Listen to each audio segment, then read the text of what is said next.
Hello and welcome to the Daily Comic and Collectible, episode 283. Now, today, the collectible of the day is the Hasbro Toys Marvel Legends series Okoye Build-A-Figure Wave Submariner Namor action figure. With incredible strength and swimming speed, the Submariner is a powerful force on land and sea. The mutant son of a human sea captain and a princess of the mythical undersea kingdom of Atlantis, Namor possesses the super strength and aquatic abilities of Homo Mermanus race, as well as the mutant ability of flight along with other superhuman powers. This 6-inch scale of the Submariner, also known as Namor, is based solely on the comic book version of the character. This figure is highly articulated for advanced posing and display ability. Namor is highly detailed and hand-painted down to the mutant wings on his feet. Collect all the figures in this Black Panther wave to build your own Okoye action figure. Box contains Namor, the Submariner action figure, his trident, an alternate head sculpt, a pair of interchangeable hands, and the arms for the Okoye Build-A-Figure, released by Hasbro Toys. Now, the comic of the day is Namor, the Submariner, Volume 1, Issue number 17, with a cover date of August 1991, with story by John Byrne, art by John Byrne, and cover by John Byrne. What a busy little beaver. This issue is titled Fire and Stone. In somewhat of a surprise, Kazar, with his pet Zabu, addressed the United Nations Assembly about recent operations and possible exploitation of the Savage Land. While in the Savage Land, Namor, Namorita, and Carrie Alexander have been captured by Iron Fist, Ward Meacham, and Misty Knight. The three are being held in a prison, while Phoebe Mars is being personally interrogated and berated by Meacham. Try as he may, Namor does not have the strength to break out of his cage. Shauna the She-Devil sneaks into the group and says she will try to find a way to free them. Back in New York City, Caleb Alexander is questioning Desmond Mars about the handling of Oracle Inc. and Prince Namor's assets. Desmond is selling a great deal of equity and cut-rate prices. Alexander vows to turn Desmond in for his practices.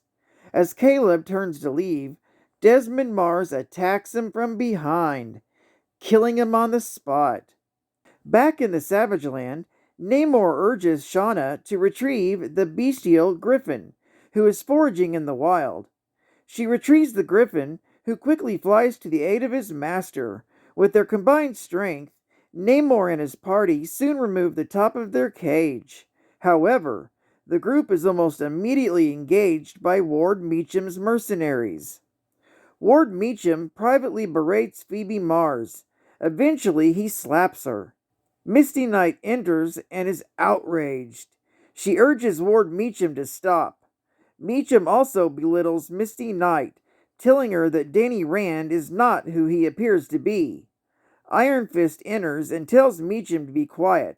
However, as the sounds of Namor's battle nears, Iron Fist declares it's time to revert to his true self and transforms into Super Skrull.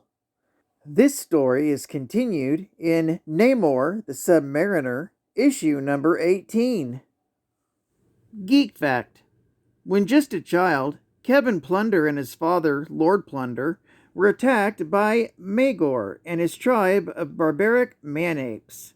His father was killed, but he was saved by Zabu, the last of a species of saber-toothed tigers. The two fled to the land of the mists, a region of the Savage Land the man-apes refused to enter. The boy immediately formed an empathic bond with the saber-toothed tiger. He grew up with the name Kazar, meaning son of the tiger, and became the protector of the Savage Land. Both Kazar and Zabu were created by Stan Lee and Jack Kirby, and both first appeared in X-Men Volume 1, Issue number 10, with a cover date of March 1965. Bonus Geek Fact: Ward Meacham was a successful businessman and brother of the CEO of Rand Meacham Enterprises. He was also the killer of his business partner, Wendell Rand, who happened to be the father of Daniel Rand, who is the superhero the Iron Fist. Ward Meacham's first appearance was in Marvel Premiere, issue number 19, from August of 1974.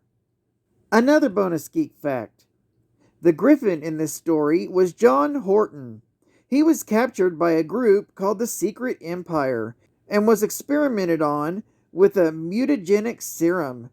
He was named Griffin due to his resemblance to the mythological griffin that was half lion and half eagle. His first appearance was in Amazing Adventures, Volume 2, Issue number 15, from August 1972. And final geek fact: Namor the Submariner, his first appearance was in Motion Pictures Funnies Weekly, number 1, in April 1939. It was a failed promotional giveaway in theaters.